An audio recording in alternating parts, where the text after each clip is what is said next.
Victory Over Self Radio. Today we have a phenomenal guest that has a huge Twitter following. If you guys aren't currently following Brandon Pigg, make sure you do. And Ross was able to meet him and connect a little bit down in Florida at the clinic hosted by Simply Faster. We've all been impressed with stuff that he's posted and from conversations with Ross, just the guy that he is, the coach that he is. We're excited to have him. So Brandon is down in Ole, Alabama. So we are spreading across the U.S. here, and he could tell us a little bit more about that. But first with that, Brandon, you don't have the traditional kind of title for somebody in your position. You're actually the director of physical preparation down there at Priceville. So talk to us a little bit about how that happened since you've been there starting in May, I believe, right? Yeah. So back when we were kind of finishing up the hiring process, I actually ran into our assistant principal at the sectionals track meet for us. And so we were just kind of chatting up, and he was like, "Hey, man, what do you want your title to be?" And so we kind of talked back and forth on it, and we wanted to make sure intentions were clear from the very top, from the moment you read what my title is and what my job description is, exactly what I'm going to do here. So we talked through it. Another option we were going to look at was the same one that Cody Hughes had at Madison Academy, which was Director of Human Performance. But we liked physical preparation a little bit better. I think human performance dips into a whole lot of areas and could carry some, I don't want to say extra baggage, but some extra duties that may not be within the scope of a strength coach's practice. So we felt physical preparation did a really good job of like, okay, this guy's going to prepare us to be able to be good at our sport and handle the demands of our sport. Awesome. And I mean, full disclosure here, I did a good stalk on your Twitter feed. And again, I highly suggest, guys, you follow Brandon. But back on, I wrote this one down. So it was July 22nd. You wrote about your coaches having a growth mindset. And that's kind of, at least in my experiences, kind of out of the ordinary a little bit. And so you're at this school, you have admin who are on board with, let's have this good title that doesn't kind of put you in a box. You're with coaches that have a good growth mindset. So give us an idea, what else are you able to help your coaches with while you are there, right? Are you getting detailed into kind of some practice plans and some weekly layouts, things like that? So right now, I'm trying to trickle it. One thing I learned being an intern and eventually assistant for Cody Hughes, and I say learned, the approach I used worked. I didn't come into Madison Academy being gung-ho on, all right, day one, here's all the opportunities I see to get better, let's change it. I don't think that's the best way to go about trying to bring change. And I want to start by saying I don't think a ton of change needs to be brought to what they're doing, because they are growth minded. Awesome. And they're already so far ahead of where a lot of people would currently be at or would normally be at. But I think the biggest first step in any of those plans is you need to, number one, provide value for those coaches. And number two, you need to help build trust and build relationships with those coaches. I've only been here for 2 months. If I spent these first 2 months saying like, all right, guys, here's everything we're going to change. I'm going to criticize your practice programs from top to bottom, and I'm going to tell you exactly what you need to change and what you need to do to be a better team. That's probably not going to go super well. So we're getting to the point where it just naturally comes up in conversation. And so some of the things, like this is a completely different rabbit hole that I'm going to briefly touch on, but absolutely not. Yeah, let's do it. But I don't know if you guys know a guy named Todd Burt. He's the strength coach and linebackers coach at Buckhorn High School in Huntsville, Alabama. He doesn't tweet much. I mentioned it on John Mark Raspberry's podcast. I think we should all bully Ty into sharing his opinions because Ty's really smart. But so Ty called me the other night to talk about conditioning, and it was kind of tying together a few Twitter threads I had about either football coaches making observations that they look out of shape week one, regardless of what conditioning they did, and how baseball pitchers experience an absolutely insane average heart rate during innings.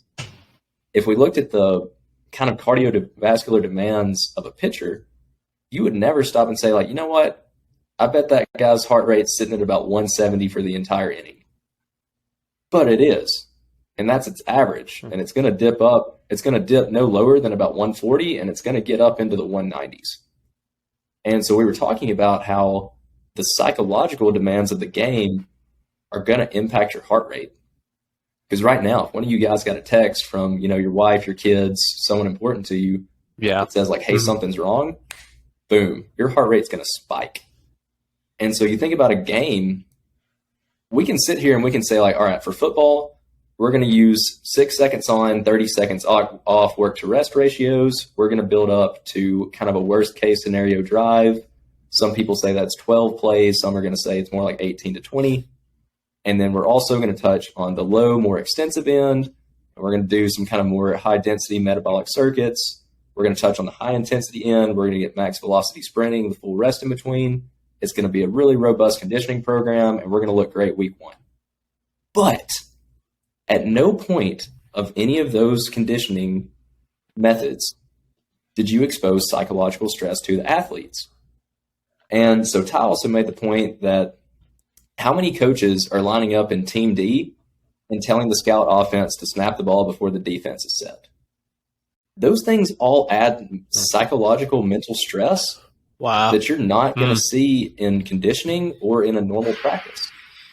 And so those are conversations that I'm kind of starting to have with a football coach about how, what if we just expose the players to chaos for maybe just 10 minutes a week in practice? Will that give us a jump going into week one, especially if we have freshmen playing that have never been exposed to that psychological stress and that big kind of like in the moment feeling that players experience? If you're 14 years old, you may not have ever felt that before. So if we start trickling that in now, does that give us an advantage come week one? So those are the type of conversations I'm having. My head basketball coach for the men's, he's been helping me run our middle school camps. And so me and him have gotten tons of time to talk, and we've had very similar conversations. And those are things that just come up naturally. I'm not really looking to critique practice designs there. We're just all looking to be the best we can. And so we're in an environment where everybody's always talking about how can we get better. There's going to be tons of opportunities to talk about ways to get better. That was a great answer and a great kind of a rabbit hole. And I could share just kind of personally from my experiences. I had one of my women's hockey teams with heart rate monitors on. We're at the national championship game. And our goalie, even when the puck was in the complete total opposite end, if you're familiar with like heart rate readouts, she was in the yellow or above. So she was in like a lactic environment for the entire period. Didn't matter where the puck was, what kind of action was going on the ice. She was just psychologically stressed, or like college students tend to do. They go, this is a big game. I'm going to take this pre-workout or this Red Bull or caffeine and jack themselves up. And so I kind of want to reword my question a little bit now to you after that answer. And for me personally, being at the college level, I get a lot of interns, GAs who kind of move on. It seems like it wasn't an accident that you landed at the school that you were at. It seemed like you were very calculated throughout the application and interview process. So can you just kind of, give us a slight idea into your mind as you were going through these interview processes, and how did you find a school with the admin that have the mindset that they have and coaches with the growth mindset that they have? Because it seems like a great position that you ended up in, and I don't think that was a mistake. It's a phenomenal position. And it makes me feel bad sometimes, because some of my friends that also recently took jobs, they'll tell me about their experiences, and it's the exact opposite. And they're like, dude, how do you deal with stuff like this? And it's like, well, I don't. And so it's like, I can't really relate to those kind of pains you're going through. But so the first step in this application process was being at a great place before this that kind of helped me to have high standards. If you've always been, I mean, it's kind of like, we all know the guy or the girl that's always been in toxic relationships. And as soon as one ends, they jump straight into another one. If you're a strength coach that's always had like mentally or physically or whatever else abusive coaches or admin, and you leave that job or you get fired and you start looking for another job, it doesn't matter how many red flags pop up in the interview process. You've become conditioned to that, poor environment. So step one was being at Madison Academy with Cody, where we also had great administration and great coaches. And so that helped me build high standards. So there were a few other places that kind of sent out feelers and like unofficial interviews before I landed like with Priceville. And there were always things that I was just like, I don't really think that's the perfect fit for me. I don't want to go somewhere that I don't think is perfect. And so Priceville, number one, one thing that really wowed me from the beginning was they told me they were going to give me all the way up until May to make a decision when we first started talking in December. Because they were aware that like it was entirely possible that if things went differently with enrollment, that Madison Academy could have offered me a much larger contract than they did. And also some things with track could have landed in my lap.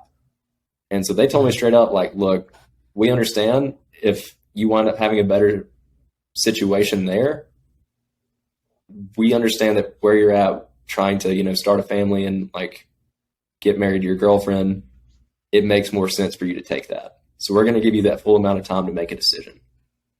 And they also straight up told me, they're like, but like they weren't passive about it. Like they straight up told me, they're like, look, this is the offer we're making you. This is the offer we made to the other two applicants that applied for this job. We're offering you more money. We want you to be our guy. And so they were very vocal about that. And they wanted me to know, like, you're wanted here. You're our guy. We want you. And that meant a ton to me. Like having someone say, like, you're our guy. You're not our second choice. That tells me that, like, from top to bottom, like, they are bought in and they do want me there. Also, the way this position is funded is the superintendent, like nothing to do with our county, pays for my job. The way they paid for this is this time last year, they sat down for a meeting and they said, what is one thing we could do to make Priceville a better place for all of their athletes? And so people tossed around all kinds of different ideas. And finally what they said, we need a strength coach. How are we going to pay for it? And so what they did is they decided every single sport, no matter what the size of your sport is, we're going to take 15% of all your fundraising funds. We're going to put it in an account and we're going to pay a strength coach with it. And football, even the way they were able to make a bigger offer to me than they were to the other applicants is the football department chalked in a little bit of extra money to get that offer number up a little bit higher. So I knew that like coming in, I'm going to a place where this isn't, like everybody says, you value your first car that you bought more than you value your first car that you got. So if it was the superintendent just handing them a strength coach, maybe they value me, maybe they don't. But when every single program is paying for me, I know dang well that they're all bought in and they have skin in the game. And then, so kind of the final piece of me making the decision of, okay, I'm going to be here, is I came in for another kind of unofficial interview with our assistant principal. And he said, hey, how about you? Coach Foster, he's our head football coach. He's like, he's got PE next period. How about you just go sit in there and talk with him for a bit? And so I'd never met Coach Foster, walked in there, sat down, and the head football coach at an Alabama high school is he's probably higher than the governor in a lot of people's minds. Yeah. So I knew that was a big test. And I mean, like I said, I knew that he'd done a great job turning the program around because I went to a high school that played Priceville in our area. And when I was in high school, which I graduated in 2014, Priceville was a joke. Like, this is the place, like, I'm pretty sure everyone in the area scheduled them for either senior night or homecoming. And so, I mean, to go from that to winning 10 games and making it to the second round of the playoffs in 3 years, I'm like, all right, this guy's legit. Like, he knows what he's doing. And so I sit down with him, and I'm kind of caught off guard because he doesn't have the kind of classic head football coach demeanor. He's, I mean, he's really similar to me, honestly. He's a little bit more quiet, a little bit more reserved. He listens, and he's not like the typical alpha, you're going to bow down and do what I say type guy. And so throughout the conversation, I was just kind of trying to feel out what they did. And so he was like, I mean, we've been doing bigger, faster, stronger. You probably think it sucks. I don't care if you don't do a single thing from bigger, faster, stronger. I just don't really know anything about this. And this came in a package so that it made it easy for me to know what to do. And so I went with it. I was like, okay, cool. That makes a lot of sense. And he was like, anything in the program you want to get rid of, I don't really care. One of the things, if people have followed me enough, I wouldn't say I'm anti-Olympic lift because I love the jerk, but I personally do not think the clean brings as much value as a lot of us want it to bring and want to believe that it brings. And so I asked him about that, and he was like, dude, you can get rid of any lift you want. Like, if you want to get rid of the clean, get rid of the clean. If you want to get rid of the back squat, get rid of the back squat. The way I run this program, if someone comes to me and has a passion about what they do, that tells me they probably know more about it than I do. So I'm going to trust them and let them do what they want. And so, I mean, it was the same thing. He said, our baseball coach came to me and said he really wants to coach DBs. So I'll let him coach DBs. And I don't tell him how to coach the DBs because I assume that he's probably going to know more about it than I do because he's passionate about it. And so that meant a lot to me. I was like, wow, that's a high-level leader. And then so I kind of keep pulling it out. And I was like, so what have you guys been doing conditioning-wise? In Alabama, you're going to see anywhere from someone like Brandon Herring and John Herschel running a program like they do to some guy who's making kids run repeat 400s, repeat gassers, 300-yard shuttles. It could be anywhere in between. And so Coach Foster, he looks at me and he goes, you ever heard of the Feed the Cats guy? And I was like, no freaking way. And which I'm not like 100% feed the cats. I do a little bit more conditioning and some more extensive work than a pure feed the cats program. But I love it. And I think it's done phenomenal things for high school football as a whole, all around America. So I was like, okay, I don't know how many jobs in the country right now are better jobs than this job. And so I took it without much hesitation. Let me ask you this, man. When you're going through that interview process, right, you've talked to all these coaches, you're feeling out a culture, that type of deal. What, if any, did you have any hesitations as far as, are these coaches just kind of saying this stuff to make me feel good, admin stuff? Has what was presented to you matched up with what you have going on with your situation, which it sounds like it does, but I think it's just kind of important for coaches as they interview for these jobs to learn whether or not there is some truth, whether there's not truth behind, because every job's going to have their issue, but whether or not it has matched up for you. And then with that, what has been the biggest surprise to you as you've gone here in this first couple months?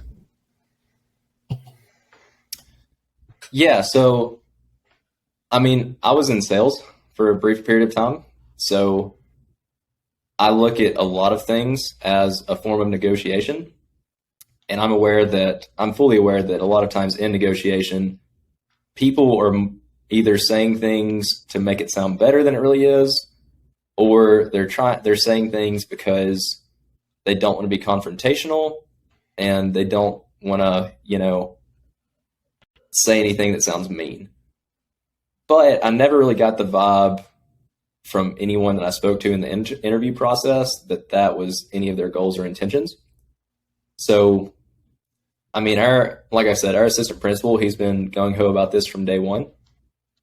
He shows up, I would say, to 75% of our workouts. His daughter is in our program, so, I mean, he enjoys seeing her in that environment. And he's not there 7 to 11, but he might pop in once or twice, sometimes 3 times throughout that time period and just see what's going on. And so he'll, straight up, if he sees that a team's kind of slacking and not really putting in the numbers they should be, he's going to call up the head coach and be like, hey, where's your guys at? Or where's your girls at? That's awesome. We were all in agreement from the beginning that, this was going to be a Priceville athlete thing.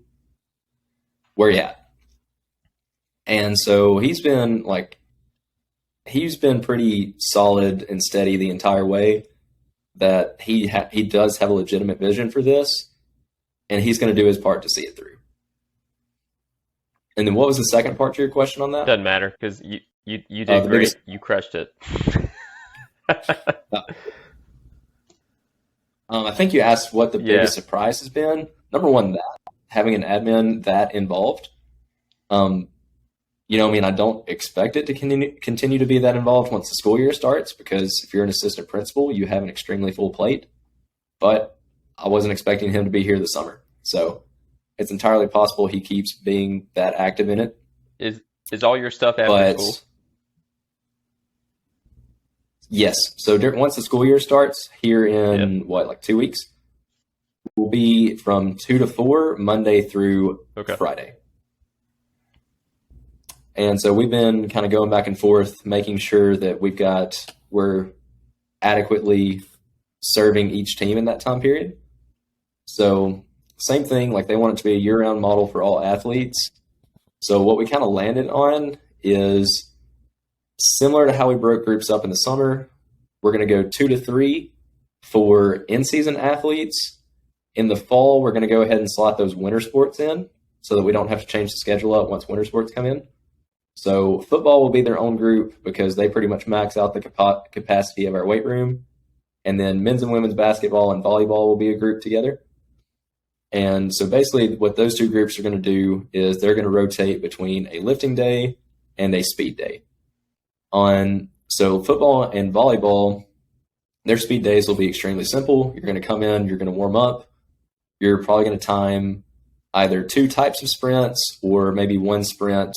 And I'm playing around with the idea of using our dasher to time 5-10-5s and add that to the leaderboard.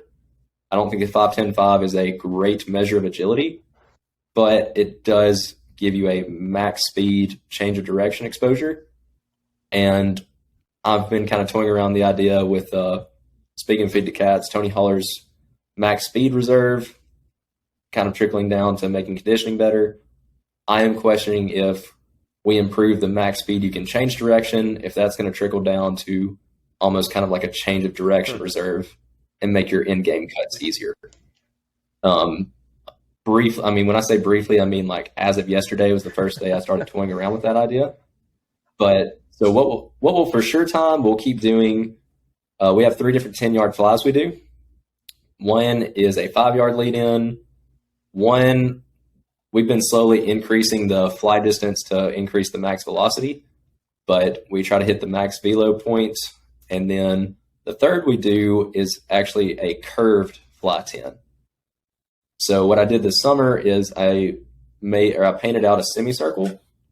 And so basically I just reverse engineered what radius I would need to make a circle that had a 5-yard lead in, or a half circle where there was a 5-yard lead on each side. And then that middle piece was 10 yards long so that we could do 5-yard lead in from either side and then go straight into a 10 fly on that. And it actually worked out to where it's almost the exact same circle as the 3-point line on a basketball court. So what's nice is as we're kind of transitioning to the school year, we can actually just use the basketball court, which is nice because the curved fly 10 is impacted by surface way more than any of your linear stuff.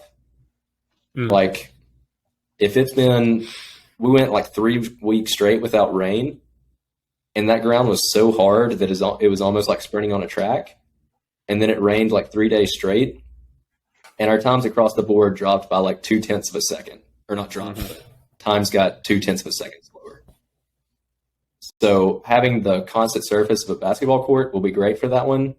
So we'll definitely have those three of the 5-yard lead in, curved 5-yard lead in, and max velo. And then we may use the dashers for 5, 10, 5 as well.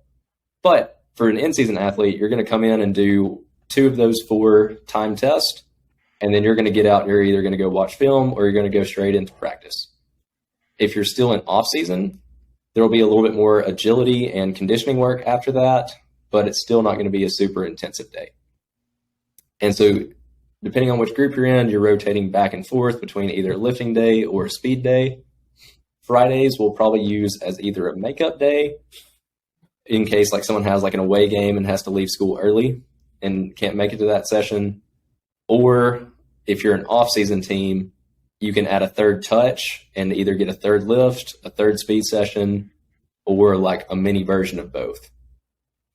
And then 3 to 4 time slots that's all of our off-season teams. And so most of them will probably already be programmed to go 5 days a week instead of 4, but it's still just rotating between a speed day or a lift day every day. I like that. Which also I will bring up, one interesting part about this job is I don't have an assistant or anything, so I can only be in one place. So I do have to kind of lean heavily on my sport coaches and had to teach them like how to run the lasers and like what I'm looking for in the agility stuff, which a lot of strength coaches are against. And I don't know if that's like a control thing or not trusting other people and afraid they're going to screw it up thing. But if you don't think a sport coach that constantly coaches people in an environment that is purely agility, if you don't think they can coach agility with some basic cues and then write down times from lasers, you are drastically underestimating your sport coaches. Yeah, our couple of our football coaches would come to our workouts, and basically I would just set the laser up, and normally what I do is my kids write down all their times, because in class I just set up the iPad, the kids go over and write each other's times down. So I just do that during the summer. But if the football coach comes, he always goes to it and writes everybody's times down. Just because he starts basically talking trash to the kids about different kids running fast and stuff. Yeah. Yeah, it's funny seeing the coaches that get really plugged into that stuff. Like our volleyball coach today, when we were timing sprints with our girls, one of her volleyball players, she's gotten a lot faster this summer. I've been really impressed with her growth. But we were doing a 5-yard lead in on the 10 fly, and like her first rep, she ran like a 149. Second rep, she ran like a 151. And the volleyball coach is like, "Come on, you ran a 147 on Tuesday. I know you can do better than that." And she's always into it, like bringing a lot of energy and like really making sure that they're always giving their best effort on those. So that's fun.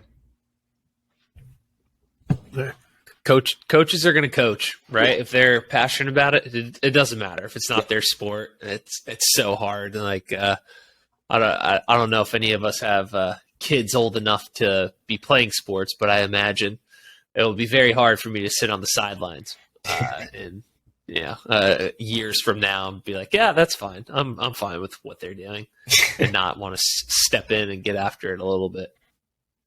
Dude, I was talking to Jorge Sanchez about that because he's still a college football player and a strength coach. And I was like, do you ever have to just like force yourself to shut up when you're doing like your college team strength conditioning program?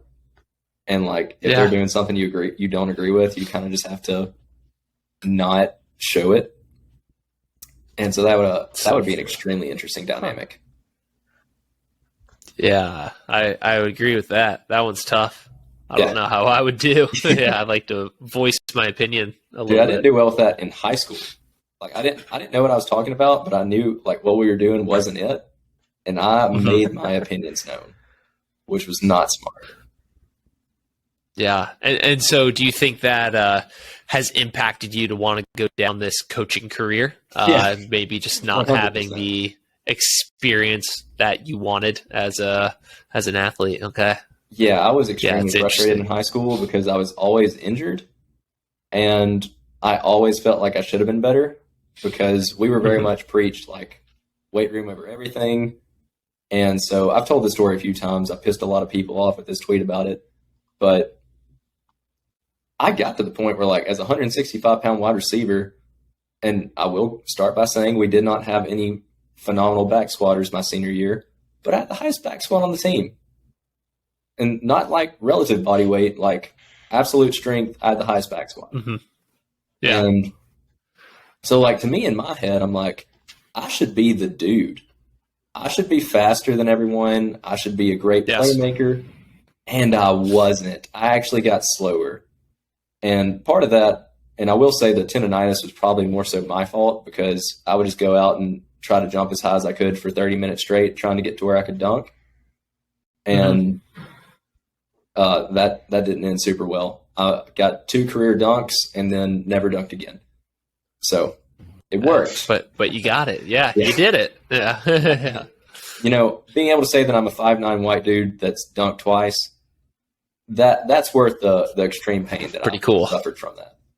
But like, beyond that, like, it never made sense to me that all the things that I worked so hard for had pretty much zero transfer to the field. Like, I will say I was very hard to tackle, and a lot of that probably had to do with my strength. But beyond that, like, I was like, something's missing, and there's got to be a better way.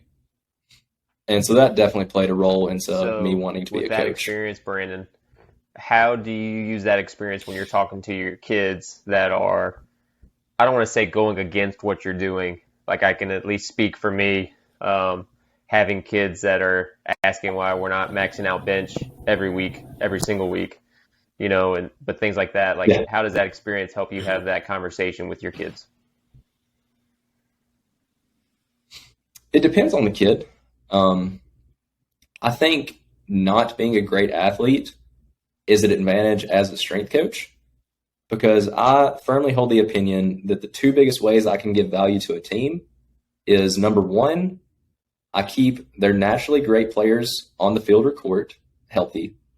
And number 2, I take those middle of the pack players that have a chance to play, but they're not going to be great. If I can move them from being like a 6 out of 10 to being, you know, like a 6.5 or 7 out of 10, that adds huge value to a team. Because number 1, like, if they can make more plays where they were going to have to play at anyways, that makes it a big change. Or if you're able to come in for just like 1 minute and give some relief reps to those like starting players that are naturally great and let them just kind of catch their breath, that's huge. So those are my biggest things. But coming from someone who was always injured and who always didn't understand why they weren't more athletic, I have a unique perspective that a lot of strength coaches who played collegiate sports don't. So I kind of use the example of, did you guys watch the Last Dance documentary with Michael Jordan? Yeah, absolutely. So do you guys remember how they kind of talked about how, like, I can't remember if it was the 95-96 season, but eventually those guys started to work out and they all got better? Yeah. That's an extremely common experience for people that are naturally gifted. Jordan was Jordan before Jordan lifted a weight. Jordan had all that stuff naturally. The weight room is not what gifted that to him. But what happens is these people who are naturally great, they find the weight room and they get even better. And so when those people go on to become strength coaches, they think back on like, oh, I could barely touch rim, and then I just started doing some squats and deadlifts. The next thing I know, I'm freaking tomahawking on that thing. So they think, like, they kind of, it's hard for them to disassociate that they were going to be that guy or that girl, whether or not they were in the weight room. And so they think like, oh, if I just do all this stuff, like, they'll have great experiences too. Me, on the other hand, I was great in the weight room, but I didn't really have the natural gifts that some of those college athletes do. So for me, I'm going to look at it, I'm like, okay, if we think of our weekly time as chips, I'm like, all right, I'm going to get X amount of chips with each athlete. I'm going to spend more of my chips on the stuff that's going to have more transfer to athleticism. So right now we've been working building blocks of change of direction. I've really slow cooked that, because one of the things I learned working with middle schoolers is if you slow down, you'll get better results long term. So we've just been owning fundamentals of change of direction. And I'm sure you guys have all, at one point, we mentioned the clinic with Tony Villani. Mm-hmm. And I'm sure everyone's heard of Tony at this point. And Tony puts out phenomenal content. And that's the type of stuff where if we can start improving agility, your ability to react, how reactive you are, your ability to make the correct decisions at the correct time and be able to cover enough ground to get to that spot, that's going to make more plays. And so if I'm looking at how I'm going to spend my chips, I might give that 15 chips, like let's say I'm going to spend 20 chips. Or let's say I'm going to spend 30. Instead of spending 15 chips on change of direction agility and 15 chips on, say, your back squat, I might spend 20 chips on change of direction and agility and only 10 chips on back squat. And I will limit volume in that and spend more volume on the stuff that's going to help those middle of the pack players make more impact on the field. Whereas someone who's naturally gifted, they may go 30 chips on the back squat because they don't understand what it's like to not just naturally make those plays. And so that's where a lot of people think oh, we need a strength coach who played college because we want them to be able to talk to the kids and be like, hey, I know what it's like to get to the next level. I can talk to the kids and say, hey, I know what it's like to not get to the next level. And to me, both are really important and both carry a lot of value. But at the end of the day, 5.6% of kids go on to play college sports. If you're one of those 5.6%, you're probably going to play college sports whether you have a strength coach or not. So to me, I'm not really here to help the kids that are already going to go college figure out how to get to college. When you're that talented, someone's going to find you. But if I can help the kids that are in the middle of the pack and help them, I'm not going to get them to the point where they're like that 5.6%. That 5% of genetics is special for a reason. But if I can get you to where you can look and make a little bit more plays like the 5.6%, to me, that's going to bring more value to a program than helping the 5.6% figure out what it's like to go through the daily life of a college athlete. I like that. I like that a lot. And I just have to agree with not being a great athlete has an advantage as a coach, because I was not a great athlete. Yeah, just really just coping for sucking at that. Yeah. No, it's perfect. Coping. I made it all up. Glad I'm not the only one. That sounds good. But no, I really like how you're able to sort of break it down of what's gonna move the needle the most for a team and what's going to be the most impactful for the team-based sport. And yeah, exactly right. Not everybody is going to have that 5.6% talent. But if you bring everybody else up and they can make that big play, or as you mentioned, give the 5.6% kid a rest and, sub in, sub out, that could definitely drive the needle out of school. And when people are winning, when everybody's participating, the culture improves, everybody wraps around what you as a coach are doing. It just has a huge trickle effect up and down. Yeah. And we have a guy who was an all-state running back last year, and he was getting 30 plus carries a game. So they had to stop playing him at corner. Now, I'll start by saying that we're not in that situation this year because we had another great athlete transfer in that also plays running back. So that's an easy way for him to get some rest and be able to play both ways. But imagine that kid doesn't transfer in. An easy way to help your team is to help who's ever second string running back move that needle up just enough to where they can give him a few reps off to where he could play both ways. To me, that's going to move the needle more than just getting that kid's hang clean up to 300. Yeah, that's a really good way to put it. Really good. Keep your best players on the field for as many snaps as possible. Spread the love around so that, those kids don't just have to focus on one side of the ball or, just be crappy at defense, whether it's, another team-based sport or whatever. Yeah. No, that's good. I really like. So where are you coming up with all this? Right. So that is not a typical talk amongst, the meatheads in the weight room. So does a lot of this go back to your experiences with Cody at Madison High School? Are these just things that, you've been a coach and so you kind of see both sides to it? You've been a sport coach. Kind of just fill me in on that. Where's a lot of this coming from? Yeah, a lot of it came from my own experiences because, even throughout college, I've been chasing this athleticism rabbit. I still chase the athleticism rabbit. I go through everything my kids do. I'm timing my sprints every day. I know I'm never going to be there, but I love it. I enjoy it. I like seeing my own progress almost as much as I like seeing theirs. Mm-hmm. So I've never stopped chasing that rabbit. And so in college, I got into, I lifted a ton. We had a great rec center at Mississippi State, and I took full advantage of it. And by the end of my freshman year of undergrad, I'd gotten to the point where I could pull 495 on deadlift, straight bar, not trap bar. I could back squat, somewhere in the low to mid fours. I've always sucked at bench press. Even when I cared about my lift numbers, my best bench press was 265. And so by all meathead Twitter logic, okay, if I tell you all right, which Brandon dunked? Was it Brandon that weighed 155, could back squat about 265, 275, could deadlift about 250, and could bench about 185? Or was it Brandon that weighed 170 and could deadlift 495, squat 450 or whatever it was, and bench 265? Which one dunked? Yeah, great point. Well, a lot of people are like, oh, the stronger one.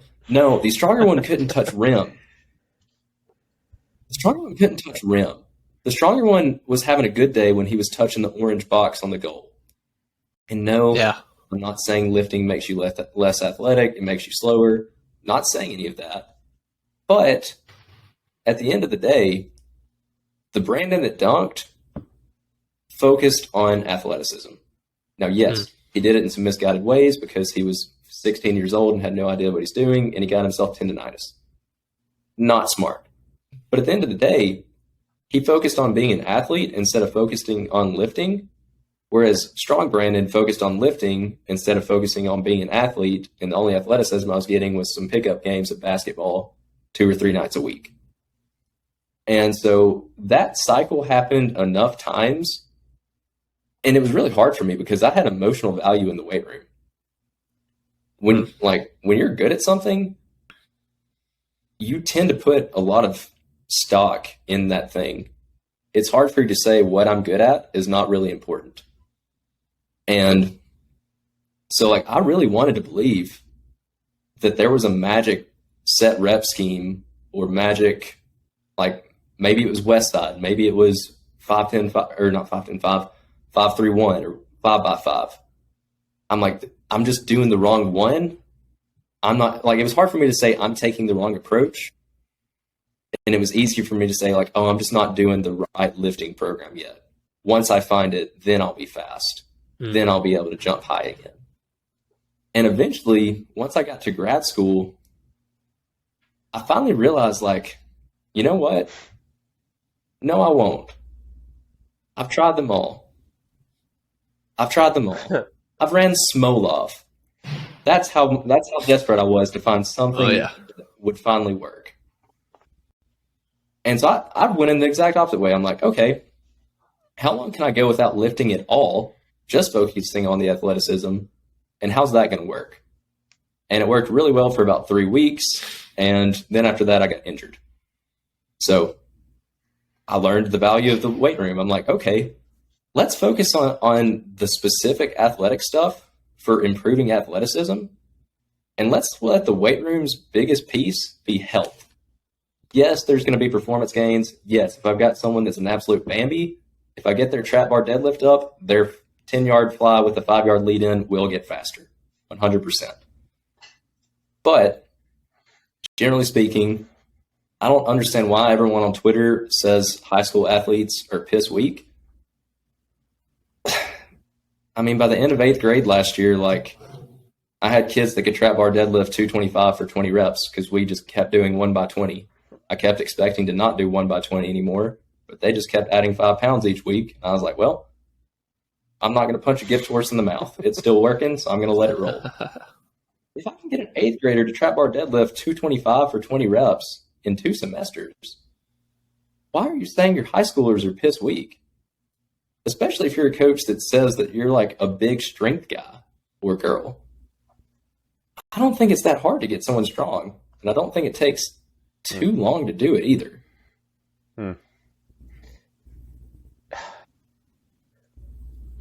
That's good. I could share the extremely similar experience. Through my early and mid 20s, I competed in weightlifting, right? Wore the singlet, the shoes, stepped on the stage, all that. Vertical never went more than 26, 27 inches. And then some life circumstances happened where I lost all of that muscle. And I was just like, hey, I want to try to dunk a basketball. That would be pretty cool. I was 20, 28, 29 at the time. And so I ran a triphasic cycle using a safety bar split squat. And then I jumped and I sprinted. And eventually I didn't do it, but I dunked a mini basketball, right? But it was just, man, I was all squatting, all snatching, all cleaning, all push press, push jerk. I would do, box jumps and depth drops and stuff like that, just because that's what the Russians told me to do. But it wasn't until I looked like an athlete that I was able to jump up and put my hand over the rim. And it's just different. It's different than it used to be. And so for me, ripping through your Twitter here again, on the 23rd, so very recently, he put a tweet out of saying, to get fast, you should sprint and jump up a hill, quarter squats with oscillatory isometric or Cal's RTM split squat. And I loved it and I agreed. And so kind of my question to you with that is, how do you get there? Right. So an oscillatory squat, you're working there at Priceville with high schoolers. Do you just have a rock star middle school program that brings them up? What does your progression look like? For me, just wondering, right? I agree with your training style. How do you get there? Yeah. So I'll unpack that kind of piece by piece. Yep. The first part, I believe some teams at our middle school, which our middle school and high school are not connected. Okay. I believe some of the teams do lift. I know football lifts. I may have heard that basketball does. I don't know that for sure. But no, I do not work for the middle school.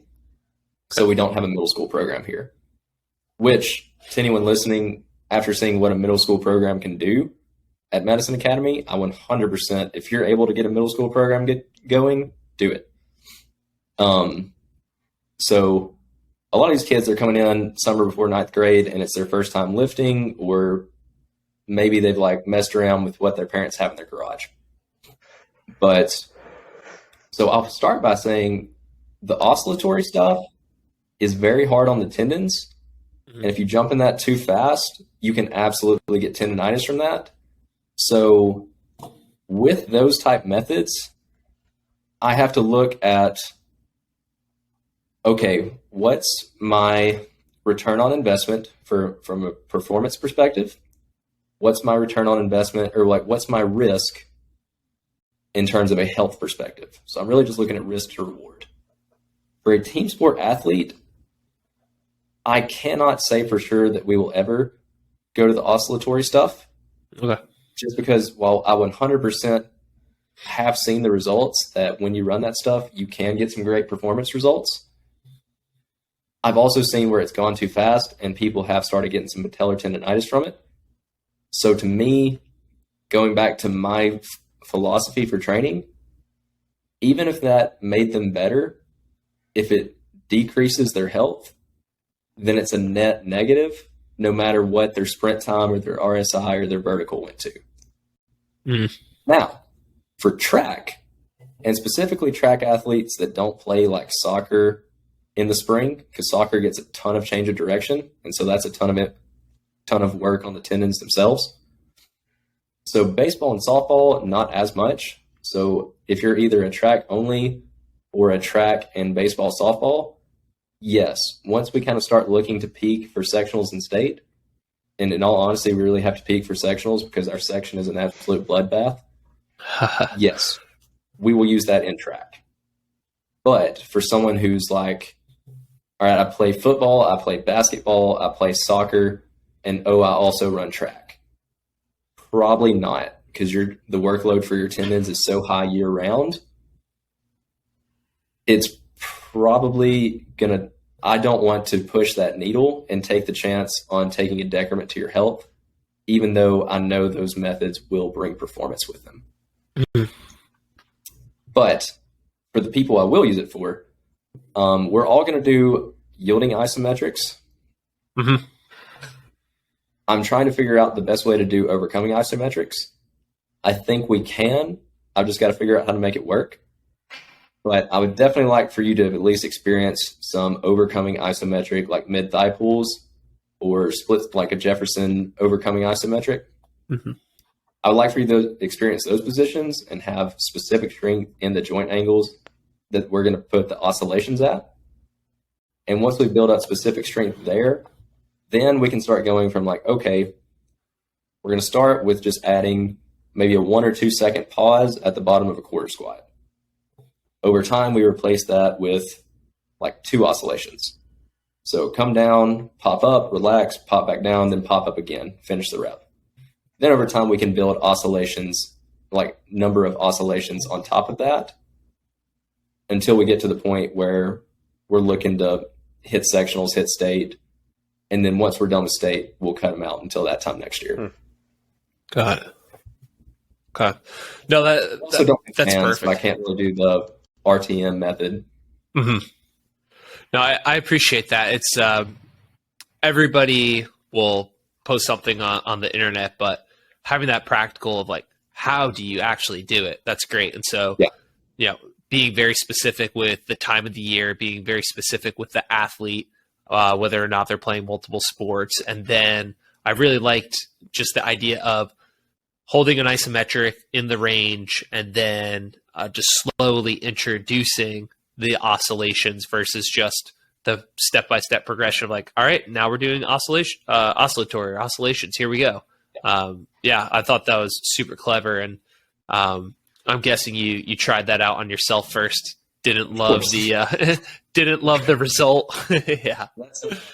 So I did also get tendonitis from that, but the performance gains were sick. This time last year, or not this time last year, it was probably around late September. One of our linebackers at Madison Academy, he was the type where he's just going to chirp at everybody, and I love talking trash too. So we'd go back and forth at each other all day, and like he'd come into the workout, he'd be like, "Bro, you're slow. You're unathletic. You're not an athlete. You can't beat me." And so I'd throw it right back at him. I'm like, "Dog, you wouldn't even have the fastest sprint times in the girls' class. Like, what you talking about?"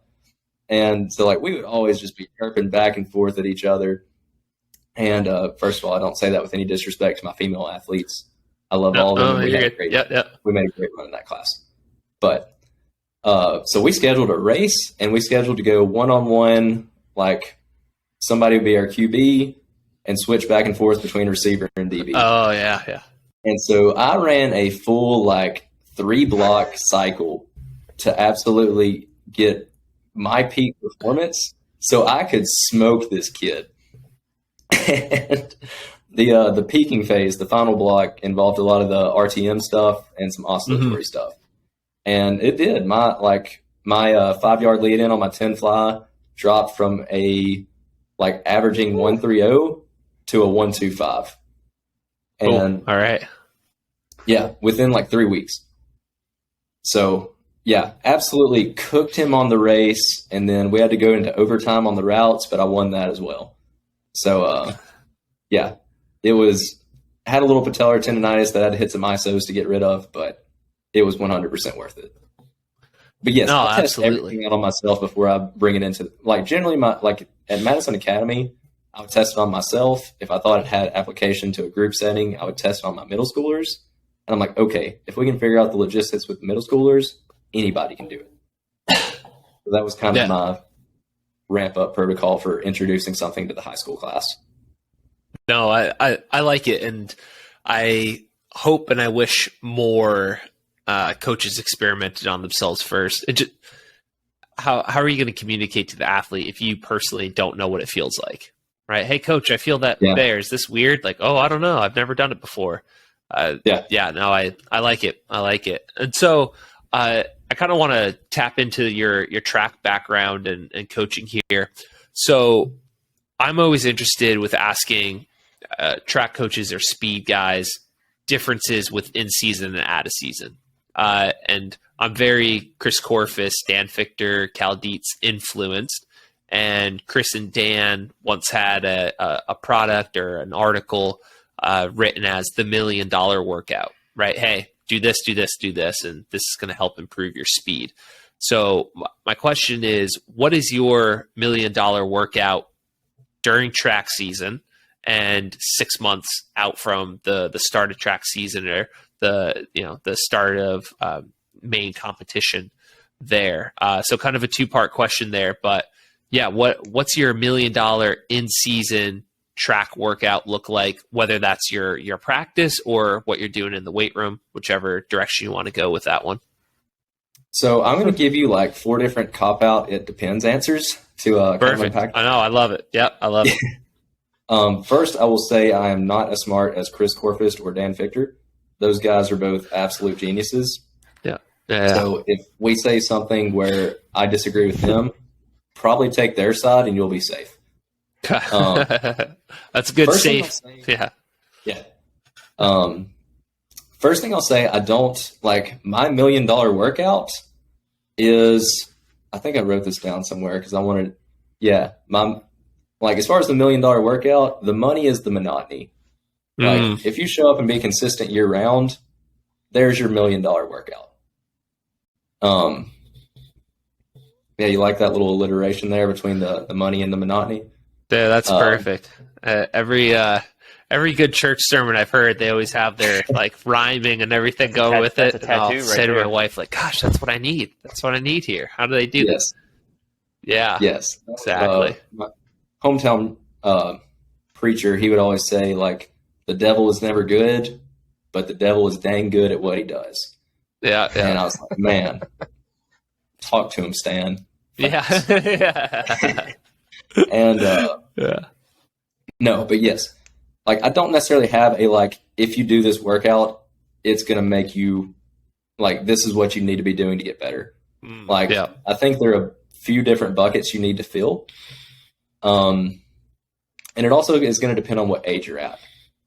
So I've been running middle school camps throughout July, and so like it makes me go back and forth almost, because a lot of these kids lack so much coordination and have such horrible sprint patterns that I'm like, does it really make sense to do like max intent sprinting with these kids? And I was thinking about the same things at Madison Academy, because we'd have kids who would have pretty good times. Like I would look at, like if I'm only looking at the number on the iPad, I'm like, that's a good sprint. But if I watch the rep, I'm like, that's the worst sprint I've ever seen in my life. Yeah. I hope he never does that again. And so that's where it comes into having a kind of like process versus outcome oriented approach. And I think there's times where you need to have influences of both. And so with these middle school kids, I'm really focused on the process. We're going to break a lot of things down. We're going to try to find ways to do like part whole practice and try to perfect different parts and hope that transfers to the whole. With high school kids, it's going to shift. And once you're kind of like at that point, we're going to take a much more intensive, high intensity, low volume approach, because how much are you going to benefit from the process of always working on sprint mechanics when your sprint mechanics are already good? Yes, I think that there's probably going to be a point where improving sprint mechanics will help you more, but I think you're going to have to grow a lot of attributes before you get to that point. So assuming we're working with someone who doesn't have those glaring deficits in their sprint ability, and like that could be as simple as like they don't look like a stick figure running anymore. Like they run like a human now. Maybe that's your cutoff for like, all right, we're good to go. Like that's good enough mechanics. Once you're at that point, I do absolutely think that max velocity sprinting is a vital piece in the puzzle. Also with that, I also don't think it's best practice to go max velocity 100% of the time. I learned that lesson the hard way this past season. Good gosh. I had a kid who could hit over 22 miles an hour on his like peak fly 10, but he had the fourth best 100 meter time on our team by the time the season ended. And so these kids that are max velo is upper 20s, lower 21s are running faster hundreds than him because he got so tense every time he ran. Like faces grimacing, heads kind of like shooting side and side, like heads cocked back, like pushing chest out. And he tried so hard to run fast that he would absolutely die in the final 40s of the 100. Mm-hmm. And one of the strategies we took is we shifted him over to the 200 because he would just run more relaxed in that. And like, he didn't feel the pressure of having to go fast right away. And he felt a little bit more relaxed getting into it. So he saw a lot of success in the 200. They're dropping down to 3A this year. If he would have ran the time he ran at sectionals in state, he would have won gold in the 3A and the 200. So that's something he has to look forward to. But that was a kid that I think my system failed. And I mean, that's kind of a hard badge to wear because I absolutely love that kid and I would do anything for him. And I have to ultimately own like only making him go 100% all the time did not address his needs and it failed him. And I will say that he was dealing with some, like he had a bone bruise in his heel and he had a strained calf from trying triple jump for the first time that just lingered throughout the season. And so he only got to participate in 43% of the sprint workouts. And so I will say I'm probably being a little bit too hard on myself by saying that I failed him when he wasn't even able to participate in half of our workouts. But looking at his needs, I don't think only going as hard as you can is what he needed. And so I do think there are other things like something like anything like number one, tempo runs. I do like tempo runs over wickets. I like tempo runs in general if you have like highly dedicated sprinters that will focus on their technique for however long the tempo run is. Mm-hmm. In the high school setting, when we did just like 100 meter tempos, what would ultimately happen is half the kids would wind up just jogging. And so it didn't look remotely like a sprint. And the other kids would get bored by the second or third rep and they would just start racing. And so neither group were doing what I wanted and they weren't putting the work in to get the adaptation I wanted out of a tempo run. So we swapped just doing some extensive wickets. Mm-hmm. And basically it'd be 30 meters of wickets, walk back, and you would repeat that and you would accumulate the same volume that I wanted from the tempo runs. It was just broken up more. Mm-hmm. And I will say once we started doing that, we did start seeing a lot of improvements in technique. And that does give you the chance to run relaxed and feel what it's like to run relaxed, which is a skill. And other methods that we'll be using this year once we get to track is more of like floating sprints. So sprint, float, sprint, float, however many sprints and how many floats you want to put into that. Because I think that also allows you to feel those moments where you can run relaxed. And especially if you're like a 400 runner, that's not to the point where you can just sprint a 400 and you've got to kind of, they're kind of ebbs and flows to your 400 pace. Mm-hmm.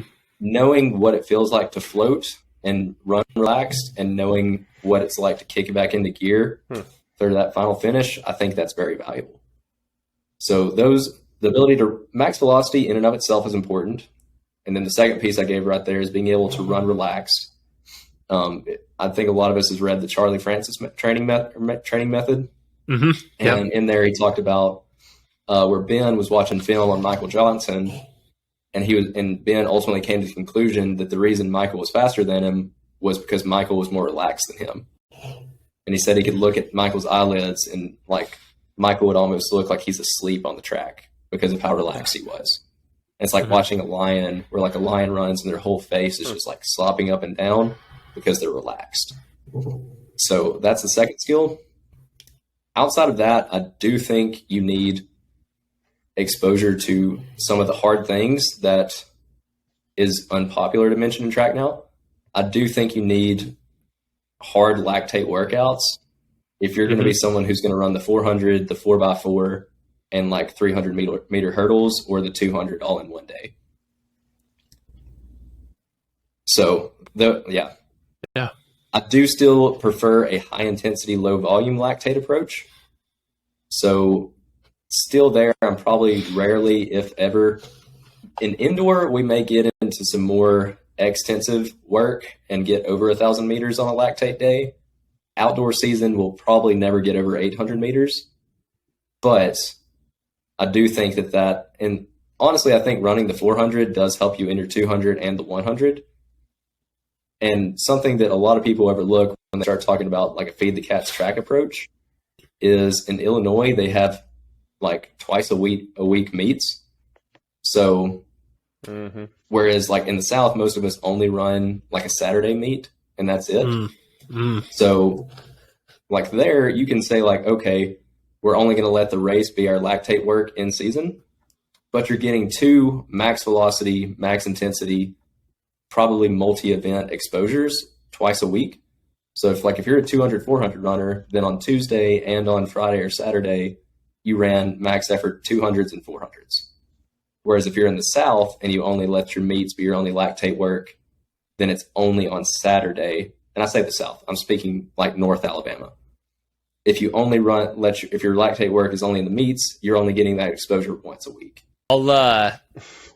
So now that I got my times right here, what we could do, Brandon, is I'll kind of ask one last deal here, and we'll wrap this bad boy up, if that sounds good to you. Yeah, perfect. If I can hear you. All right. So, Brandon, last question here for you. I've enjoyed everything so far, and okay, yeah. Can you hear me now? How's this? This thing hates us today.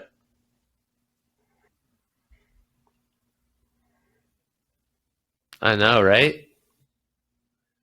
Yeah, we were rocking and rolling. Yes, you're just kind of going in and out. Probably, right? Those southern storms rolling in.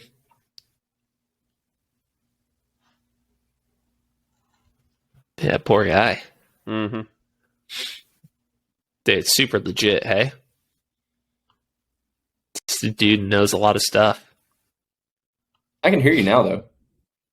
Oh, perfect. Yeah, your video here just on our end says you're still recording video, but it's just saying like, hey, the Brandon's internet is a little weak. But I think everything's good. But yeah, if you're good, Brandon, just want to ask one more question here, and if you could hear me all right, I think everything will work out well. Yeah, I can hear you perfect now.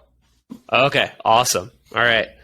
Well, hey, Brandon, kind of last question for you here, and this one could be as short or as long as you want to answer it, but so far through my notes, I've seen glimpses of Tony Holler, of Cal Dietz, of Chris Corfus, of Charlie Francis. You've mentioned oscillatory isos, which is a big one, and when you're talking about the part versus whole approach, dare I say, that was possibly some Franz Bosch thrown in there as well. And so, man, I just want to know, who are some of your main influences, or how is it that you've learned so much, or that you're constantly learning? Just give people an idea of, again, who has either influenced you or where you're going to figure all this out. Because for me, like, I'm I'm super, super impressed and kind of blown away at all these different systems and thoughts that you're combining to help your athletes.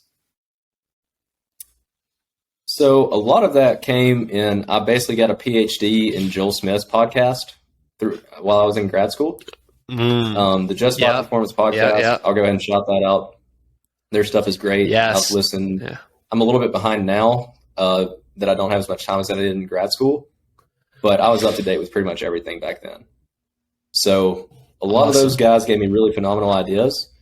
The people you all mentioned have definitely had influences.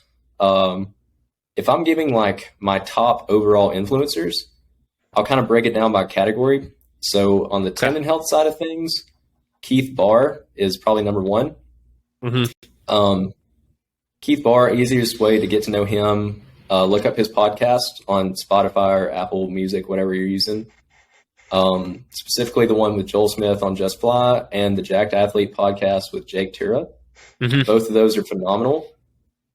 If it overwhelms you, it overwhelmed me too. I had to listen to his episode on Joel's 4 times before it finally made sense. And then after that, it just so happened that my paper topic for my ex-phys class in grad school that semester was how tendons work at high speeds versus low speeds.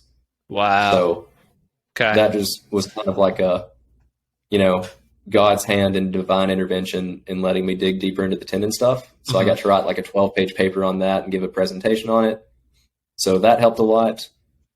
Also, if you listen to my episode that'll be coming out soon with John Mark Raspberry, John Mark made the terrible mistake of telling me to go full send on tendon health.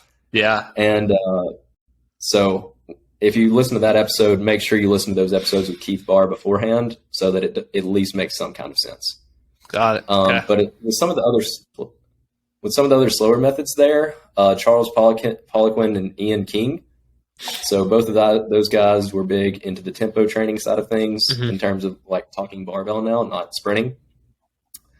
On the sprint side, Bill Bowerman and Charlie Francis are probably my biggest ones. If you don't know Bill Bowerman, look up and find whatever you can on him. The stuff he was doing in the 1950s and 60s was just insane. Like he would have been seen as a visionary and ahead of his time if he was a coach right here in 2022.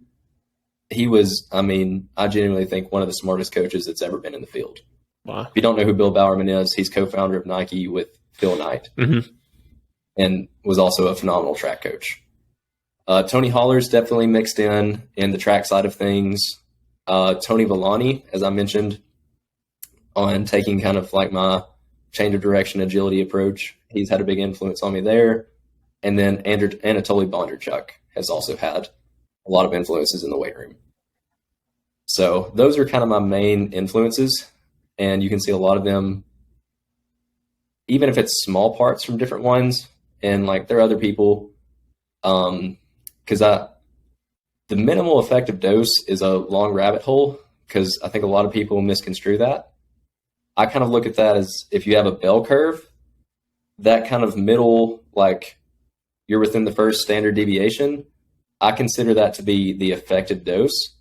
And I'm kind of looking to ride that left end of the bell curve. And so I think coming from like a Dan John Easy Strength and Dr. Yesus 1x20. I think both of what those guys were really saying is a moderate dose of lifting is better for athletes because they have so many other stressors and stimuli in their life that if you throw a huge dose at them, they're probably not going to be able to adapt to all of it. So those guys both had influences in like the amount of volume I program. And it almost kind of comes in together like with the kind of Tony Holler philosophies that I just kind of wind up being a little bit lower volume in a lot of areas.